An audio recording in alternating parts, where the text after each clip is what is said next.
his father David's request to work on the car together to remember the old times. Because Toby would rather fool around on his phone, David decides to work alone anyway. And soon after he steps outside, he's surrounded by a group of masked criminals that attack him with a knife before escaping with the car. Because the television is on, Toby doesn't hear anything until the car takes off, and by the time he goes outside, it's too late. David's murder appears all over the news, and Toby can't shake off all the guilt he feels. His mother takes him to see a psychologist who recommends a special program that takes traumatized people to an uninhabited island to give them time to think and go through serious introspection. And Toby accepts. A few weeks later, Toby's on a boat to the island, throwing up because of seasickness. This makes him the perfect target for a prank in which he's hit by the sail and thrown into the water after a whole day of sailing, Leader K explains. Each group member will be dropped on a different island, and they'll have to stay there for 3 days and 3 nights. They're given a sleeping bag, a tarp, a torchlight, some food and a flare they must use in case of emergencies. The next morning, Kay drops Toby off and reminds him to be on the shore at the crack of dawn, in 3 days. Seeing her leave reminds Toby of the night the police took his father's body, but then he forces himself to get started. He begins by making a very bad tent with the tarp while talking to himself to feel less lonely. Then he enters the jungle to pick up some wood. There are some coconuts on the ground that he tries to grab as well, but when he moves the vegetation away, he's shocked to find a dead monkey that reminds him of how he found David's body. He decides to return to his tent without the coconuts, only to discover another monkey has eaten half of his food. Then he tries to start a fire, but he fails and only manages to hurt his hand. Afterward, Toby walks into the water to see if he can catch some fish. He ends up accidentally stepping on some shells and hurting his foot, but at least he also finds some clams. His foot bleeds in the water and his blood reaches one of those mysterious masks at the bottom of the sea. Later, Toby uses his Swiss knife to open the clams and discovers it comes with a magnifying glass, which allows him to finally start a fire. When night falls, Toby has the clams for dinner, but they make him feel sick. After throwing up, Toby walks into the jungle with the torchlight to look for those coconuts in order to have a drink, but when he finally finds them, he hears someone running behind him among the trees by shaking his torchlight around. Toby finally gets to see that the source of that noise is a creepy face behind a tree that suddenly runs off. Terrified, Toby runs back to his camp and lights the flare before he passes out. His memories of his father's death flood his mind. During the night, the high tide takes most of Toby's things away. The next morning, Toby mysteriously wakes up resting against a tree and there are already cut coconuts waiting for him. After having a good drink, Toby shocked to notice there's a girl in the water, and when she tries to leave, he follows her. The girl suddenly turns around with a knife in hand, but it turns out she doesn't want to attack Toby. She's just following the sound of an animal trapped in one of her many traps, Madeline explains. They can't stay there because it's dangerous, so Toby follows her after noticing exactly how deadly those traps are. He has lots of questions for Madeline, but she doesn't talk except to share her name.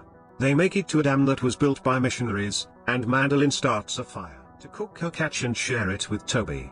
When they're done, Madeline announces she's going home and that Toby can't follow her. Toby tries to anyway, and Madeline suddenly takes her knife out again, but it's to kill a snake that almost kills Toby.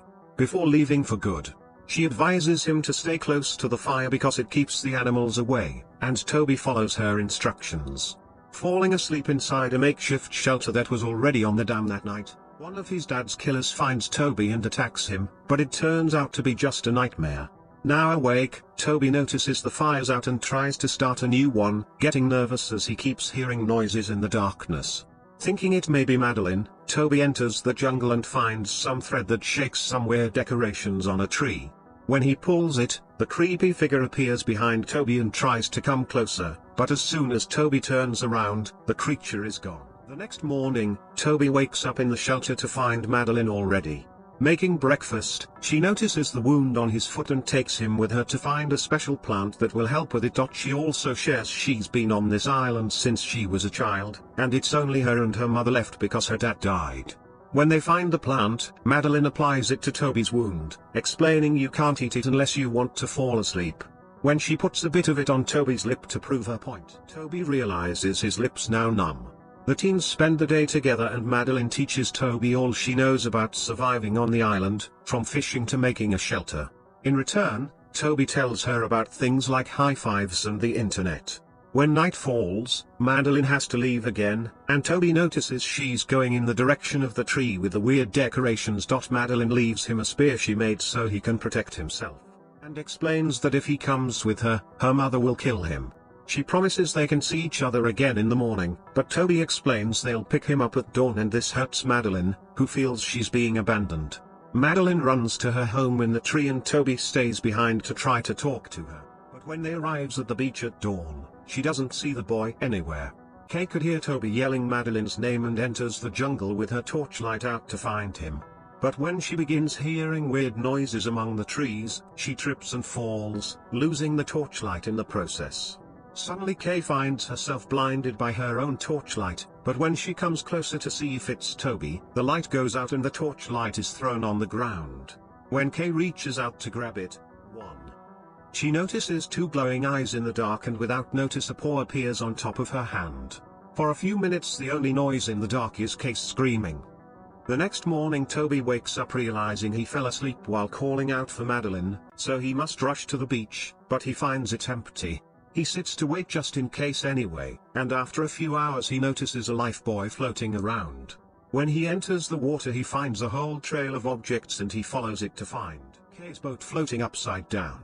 To his surprise, Madeline's mother is swimming out of it with Kay's supplies. Once the woman is out of sight, Toby swims inside the boat to investigate and finds two flares inside a cabinet, but to his dismay he finds also Kay's body behind a door. Terrified, Toby begins swimming away before he runs out of air, only to get his clothes stuck on another door. Fortunately, he manages to untangle them and return to the surface just in time. Afterward, Toby enters the jungle and finds Kay's torchlight with a weird scratching mark on it. Using this torchlight, he decides to go through the entrance of Madeline's tree and discovers a rocky tunnel filled with bats and weird noises. The creepy creature approaches him from behind again and makes Toby drop the torchlight, leaving him in darkness. The noises begin getting closer, so Toby searches the ground until he finds the torchlight and turns it on again, which allows him to suddenly see some really creepy drawings on the walls. Moments later, Toby finds the end of the tunnel and comes out to find what is left of the old burned church. He also hears a goat bleeding, and when he goes to check, he finds Madeline's mother killing it for food. Then he keeps looking around and finds the cabin where both women live. Inside, he finds Kay's empty bag, a box with 3 passports, and an old picture that indicates Madeline and her mother are the family that came with the priest all those years ago. There's also a kind of gasoline and most importantly, Kay's radio, which Toby immediately uses to call for help. He only gets one hello from the other end before the line goes dead, and at that moment Toby has to run and hide under the bed because Madeline and her mom are back while the mother prepares a special concoction with the dumbing plant. She has an argument with Madeline because she thinks her daughter isn't ready to go out there. When Toby moves further under the bed not to be seen, he's shocked to find an extremely creepy mask and realizes this is the face of the creature that attacked him before. As soon as the mother leaves the room, Toby approaches Madeline, but Madeline reminds him this is dangerous and promises to meet him at the beach. Later, Toby makes his way back to the beach. Uses everything he's learned to catch some fish and start a fire. While having lunch, he notices a light blinking on the other end of the island and he replies by starting an extra big fire that can be seen from a distance. In the evening, Toby's trying to sleep when he's suddenly startled by Madeline, who had thought Toby would be gone by now. He explains Kay dead and that he thinks the mother killed her, causing Madeline to rest her head on Toby's leg and share the few things she remembers from her childhood. She used to be happy living with her family and playing with the local kids, but one day something happened and she only remembers being in a corner crying while her mother, covered in blood, told her not to look. Madeline admits she sees terrible things at night and that her mother probably killed them all. Toby asks Madeline if she wants to run away with him because they'll probably send a new boat soon, and Madeline accepts, but she'll come back tomorrow to avoid her mother getting suspicious. The next morning, Toby wakes up when he hears a plane flying by, but by the time he runs after it, it's already gone. However, this run has allowed him to find an abandoned lighthouse that he proceeds to investigate. Unfortunately, the light isn't working, and when Toby checks out its inner workings, he remembers all the things David taught him about taking care of cars. This allows him to understand the light needs gasoline. Then Toby begins making his way back to the beach when he suddenly bumps into someone. It's Cameron, another one of the guys that signed up for the service. He was never picked up either, but he did find a rowboat, so he used it to try to find other people. Because his own island's definitely empty. Toby shares some food and tells him about his experience while making a new spear, which he uses to threaten Cameron when he points out that trusting a crazy pair of murderers is dumb. After apologizing, Toby explains he refuses to leave Madeline behind because she's also a victim and goes looking for her. Caught by surprise by the mother, the woman takes the spear from Toby and lets him go to try to make him see reason, but Toby runs away. Mother runs after him and accidentally falls into one of Madeline's traps, leaving her stuck between a tree and a thicker spear. Knowing she doesn't have much time left, the mother explains to Toby that she didn't kill anyone, she's only been trying to scare people away because the crazy murderer is actually Madeline. All those years ago, the locals tried to warn them that something evil was on the island, but the priest didn't believe them and tried to depend on the word of God.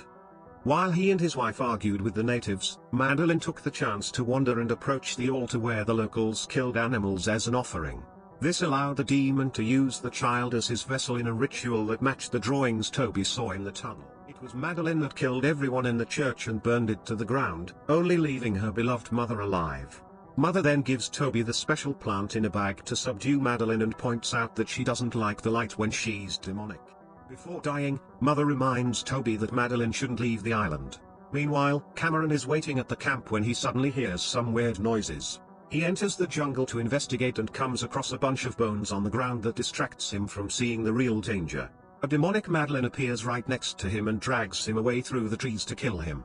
By the time Toby comes back, only Cameron's blood's left. A noise suddenly makes him turn around and he sees demonic Madeline coming closer with her mother's body. But she becomes human again. When she realizes Toby's a friend, she demands to know what happened to her mother. And in order to keep her calm, Toby says he did it so they could be together.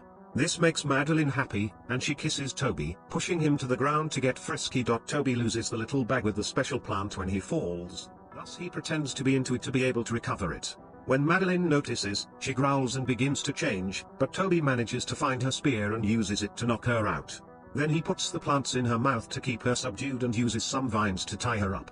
Afterward, Toby runs to the house to grab the gasoline and prepare a torch that lights his way back to the lighthouse. He leaves the torch at the door to keep animals away, then goes upstairs to finally turn on the light. While remembering the time, his dad taught him how to start a car. While Madeline begins to stir, Toby waits for a boat, but seeing nobody is close, he decides to leave. When he makes his way down, the stairs break, causing Toby to fall and spill the gasoline all over the floor. It also makes him discover the special plant grows here as well. At that moment, the door closes on its own, and as soon as the rotating light is pointing in the opposite direction, demonic Madeline sneaks into the shadows to attack. Toby manages to grab some of the plant before he's dragged away. But Madeline's too strong, and when he tries to use the plant on her, she turns his hands around to make the juice fall on his eyes instead. Madeline then jumps away when the light comes inside again, so Toby uses the chance to approach the sink and wash his face. Floating in the water, he finds a glass shard, and when Madeline has enough darkness to attack again, Toby uses the shard to keep her away. Toby begins considering using the torch as well, but when he approaches the door, he finds little Madeline crying. He worries about the child, but this is actually a trap, and the kid reveals her demonic face before returning to her adult form and jumping on Toby. A boat can be heard approaching the island, so Toby needs to think fast because Madeline's in the process of possessing him too. Toby manages to grab the shard again, and when Madeline grabs his wrist to stop him, Toby improvises by turning the glass enough to make the light reflect on it and burn Madeline's face, getting her to back away. Then Toby runs outside and grabs the torch to throw it at the gasoline, starting a fire. Madeline turns human again to try to be pitied, but Toby just closes the door before running away. As soon as he makes it to the beach, Toby notices the boat is following the direction of the lighthouse. So he gets in the water to go after it. Unfortunately, he isn't heard when he cries for help, and the noise allows demonic Madeline to sneak behind him and finally kill him. A few moments later, the rescuer leaves the island with Madeline aboard, believing her to be the person that turned on the lighthouse. As soon as the man is distracted, Madeline reveals she's still possessed and will cause more trouble in the city soon.